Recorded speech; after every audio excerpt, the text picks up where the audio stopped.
Well, what you're saying is very important. And what a lot of people lack is putting their kids in activities. It's the key, my man. Just no free time for your mind to No wander free all over. time. You got to be in activities, whether it's football, whether it's karate, whether it's basketball. You have to have activities because kids are influenced by their friends. So if you got great athletes around you, guess what? That rubs off on you. It's embedded in you for the rest of your life. Championship. I got to win. Your college in sports teaches you to win. Now, if you're around just regular people who don't know about ambition, because when you're taught in sports, your coach teaches you, we're going to win that race. You work harder. You do extra push-ups. You do everything because you're in competition. You want to beat that team, or you want to beat that person in a 100-yard dash or the mile. So your mind trains you to defeat that person. Where you take those same principles in life, and you use that to achieve every day. The problem is that we all know a lot of girls who their parents basically brought them up to be Catholic fucking virgin saints. Yes. And then they're just hoeing it up. Yes. As soon as they get a chance. And there's nothing wrong with hoeing. No, See, the Kardashians will teach you that. I mean, listen, if you're fucking with an objective, then as a woman, if you know how to use the weapon of your own sex appeal, then that's the most valuable thing you have. But you have to wield it so carefully. I tell people it's called managing your pussy. You got to know how to manage your pussy. Just like men got to know how to manage their dick. So you can't sling dick all the time. One, it wears you out, gets you tired. You want to have quality sexual relationships when the time is right. Now, in your 20s, have fun, but don't have no children because you're not qualified to raise a family. Yeah. And I hate to hear young men say, "Oh, I'm settling down," and you're 22 years old. Let me tell you, people, what's the definition of settling down? You've done everything. Yeah. And you're tired. Settle down at 22. What the fuck, yo? You don't know shit. Don't know nothing.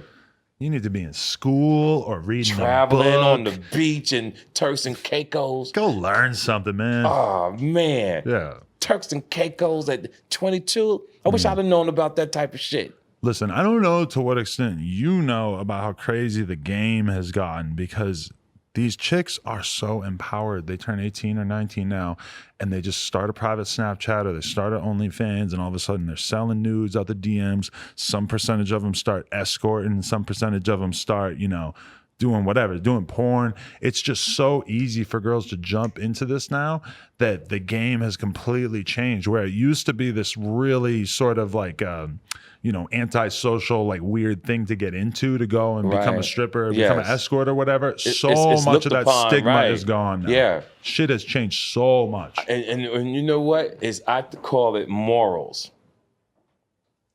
What's your morals? You got to have morals to stand on, to live by, principles to live by for the rest of your life. And what I tell people, it goes all the way down to, believe me or not, talking about people in the black community, when you get people that's woke, they'll say, "Oh, Christianity was created to control the slaves." But when I sit down and look at the world right now, religion is pretty much one of the greatest things that ever happened to man, because we have to be controlled. So what Lyndon Johnson did in the 50s, he passed the 501c3. Are you familiar with that? No. 501c3 was a law that the government passed for pastors, all of them. Once you sign it, you don't have to pay taxes for your church. In return, you can't talk about the presidential election, you can't talk about abortion, and you can't talk about the gay community. So if a church isn't paying taxes, then if a church isn't paying taxes, then that church also cannot advocate for a presidential candidate. Exactly. I'm assuming there's a lot of churches out there that are basically saying vote for Trump or whatever. Yes, but they I guarantee is on the low. Right, they have to kind of be shady and Google subtle it. about 501c3. Interesting. And this is when I hear people say they're gay or they're feminine, and they think it was their choice. The government already knew in the 50s it was going to lead to this. That's why I was trying to teach people to read and know what's going on. It wasn't your choice. Right. It was set up by design, because that's how powerful the churches are. But do you think being gay is a choice? Oh, definitely is a fucking choice. Oh, absolutely. I would think that for the most part, it seems like the scientific community has ruled against Watch that. what I'm about to tell you, right? Right. Ain't this many fucking gay people on earth. I'm older than you. I've seen a lot of shit. You can't tell me women who have 5 fucking children all of a sudden want to be with another woman's choice. Yeah, I mean, I think a lot of people are born gay, but I think that you definitely can clearly make the choice to be at least bisexual. Like, you see girls all the time. Yeah, girls will be fucking, that's a choice. Yeah. And most young men like that. I can't do that shit. Right. My heart. Now, I came up a player. Fuck 5 women at one time. But you don't like them hooking up with each other? When I was younger, right. Yes. When I was younger, I probably had threesomes and twosomes, maybe 5, 7 times. Is just two people having sex. Right? Yeah, well, me, 2 girls and me, but they wasn't touching each other. That's a threesome. Yeah, they'll just sit and wait till they turn. One of my greatest achievements in that was I remember being in Michigan and I fucked 5 doctors at the same time. True story. Doctors. They came to one of my shows, and my show was so phenomenal. Right. So we wound up going to my hotel. We was drinking, and they all waited while I fucked all 5 of them. Wow. Now, irresponsible, I ain't have a condom on. Oof. 2 of them got pregnant. And they had the baby? No, hell no. Neither of them did. One got an abortion because her husband was a cop, but she was cheating on him. The other girl wanted to keep the baby, but she had a miscarriage. And no disrespect. Thanks, big guy. That's the only time in my life I was, thank God. Yeah. That a girl ain't having a motherfucking kid, because she was driving me crazy before she even had the baby. How many nuts are you busting that 2 different girls got pregnant? Well, it goes to show you how fucking phenomenal I am, right? But you're nutting in them? Yeah, that's what I do. See, white people, y'all come in a bitch face and all that. Yep. Black men, like the guy right there with glasses, lazy. Because the hip muscles is lazy. Lou can't pull out. When you're young, your hip muscles, when you're young, right? It's something about your cartilage and your hip muscles. I'm not gonna lie. I know you can't come out. I know a lot of black dudes who I've had this conversation with who are basically like, "Oh, you pull out, you're bugging." And you gotta put shit. That's one thing I can say about white men. Y'all will pull the fuck out in a minute. Come all in a woman's face. Mm-hmm. And what's funny, the girl be taking, nah. So you don't think black women enjoy the facial? They do.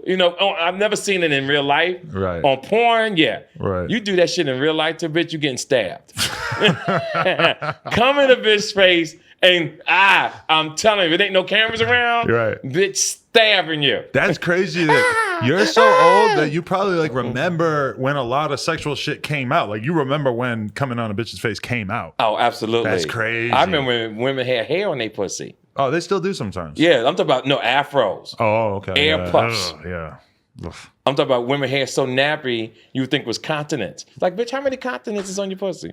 Yeah, when they just let it grow all crazy, that is insane to me. It's insane. How could you? Yeah, it's insane. And at first, as being older, when a woman did cut all her hair off, you felt you was a child molester. Like, bitch, you're not a child. You're not a baby.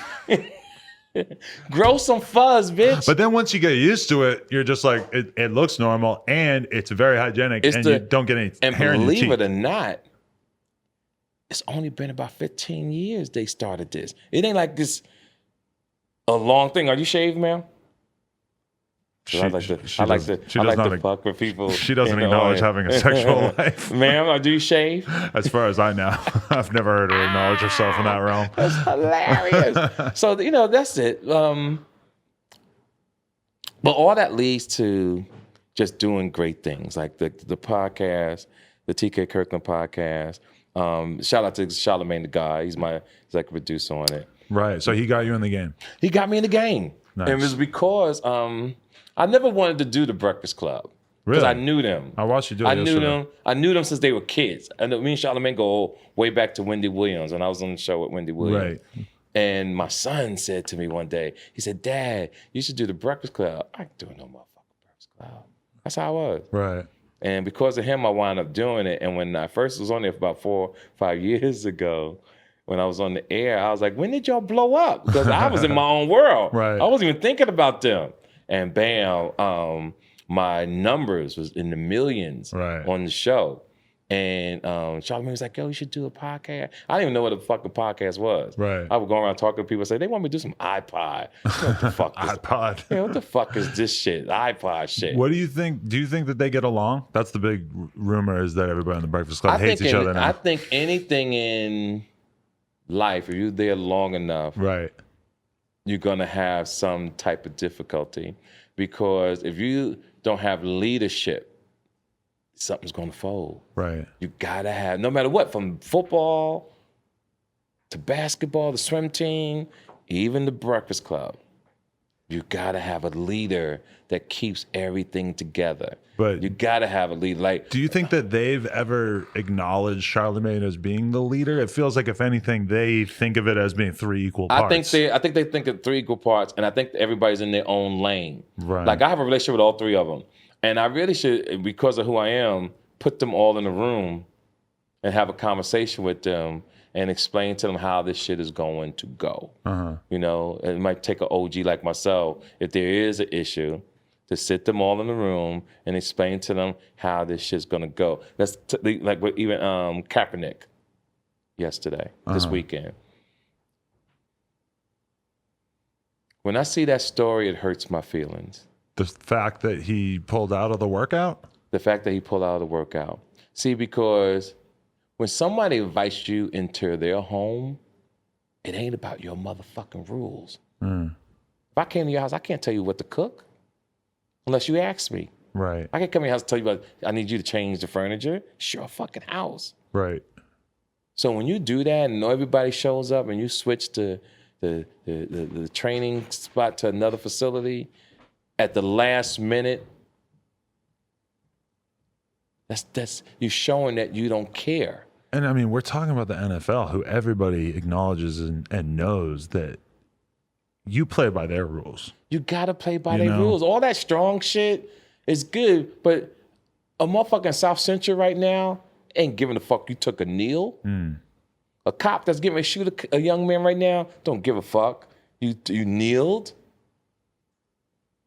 You got to think of yourself to a little bit. The goal is get your money, stay powerful, still do things in the community. You still can help people with the NFL behind you. But when you do that, it shows that you're going to start that bullshit again. Right. And like I said earlier, when we said there's a group of college bitches graduating in June, there's a group of young quarterbacks coming out.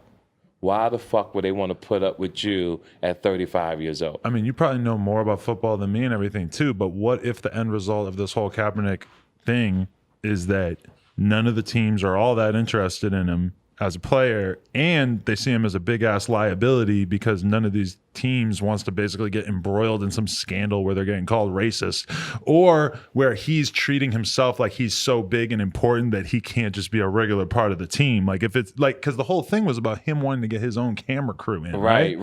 So and his own receivers. You know, when you play for the NFL, or if you want to play for the NFL, you go do what you got to do. They're in charge of the cameras. That's what I'm saying. You show up and put in work. Home. Yeah, right. It's their home. It's not your shit. Yeah. It's the NFL. They don't need you. Yeah. Let's make sure we're clear here. You ain't Tom Brady. Right. You ain't Mahomes. You don't have no Super Bowl rings under your belt. You got to play by the game, yo. I always tell people, play the hand that you dealt. You're supposed to go in there, do what you got to do, get the job. Because the people, me, you, everybody, wanted to see him get the job for what you did, kneeling for Afro-Americans and people of injustice. Right. But to go do this shit, like it was wrong. I wonder if the tide will ever like fully turn against Kaepernick. You think it's over? Oh, it's a wrap. Well, I mean, I guess it depends on where it goes from here, because if he doesn't end up playing in the NFL, everybody's going to look at this moment as the pivotal thing that they're going to say everything. Everybody knows he fucked up. Al Sharpton was talking about he did the right thing. Fuck Al Sharpton. I said it to his face. Fuck that motherfucker. Yeah. Him and Jesse Jackson, what they do to Afro-Americans. Why, what do you think they're... Because you know what they do? Like when there's a crisis, they go to the companies and get a check. They do motherfuckers that walk out with a check. What do they get a check for? They get a check to keep quiet. He got his MSNBC because of a scandal. And part of his deal was they had to put him on a show. Al Sharpton don't deserve no motherfucking MSNBC show. Right. I don't give a fuck, It takes people like me to hold motherfuckers accountable. Right. I'm just keeping it real. You know? I'm not trying to hurt nobody. I'm not trying to throw anybody under the bus, but I'm tired of all this bullshit. It fucks with my people. Their way of thinking, their conspiracy theories and all that, instead of just dealing with the facts. And Al Sharpton was wrong for saying that shit about Kaepernick. The man was wrong. He should have did what the fuck he had to do. Jay-Z and Roger Goodell made it possible for him to do that. Go in there, do your thing, and let the chips fall where they may.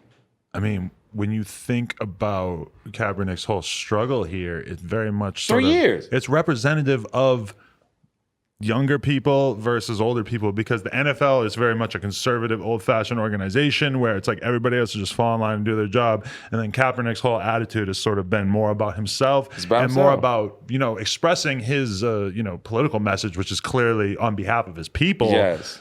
But it's very hard to be that sort of individualist person inside of such a conservative, strict organization. He does not own the NFL. Right. And you are dispendable.